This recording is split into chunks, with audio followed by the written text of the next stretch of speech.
ஒரு காலத்தில் ஒரு பால்காரி இருந்தாள். ஒரு நாள் அவள் தலைமேல் ஒரு பெரிய பால் பானையை வைத்து சந்தைக்கு பால் விற்க சென்றாள். நடந்து செல்லும் போது அவள் மனதில் பல கனவுகள் வந்தன. இந்த பாலை விற்று பணம் சம்பாதித்து விட்டால் அந்த பணத்தால் கோழி குஞ்சுகளை வாங்கலாம் என்று அவள் கனவு கண்டாள். அந்த கோழி குஞ்சுகள் வளர்ந்து கோழிகளாக ஆகும்.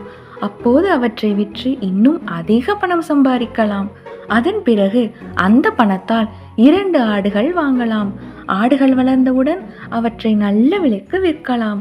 அப்படியென்றால் நான் 2 மாடுகள் வாங்கலாம். இவ்வாறு பல கனவுகளை காணும்போது அவள் மகிழ்ச்சியில் குதித்து குதித்து நடந்தாள்.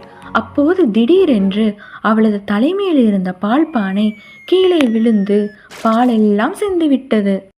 அவள் பெரும் அதிர்ச்சியடைந்து, ஐயோ, என் அனைத்து கனவுகளும் போய்விட்டன என்று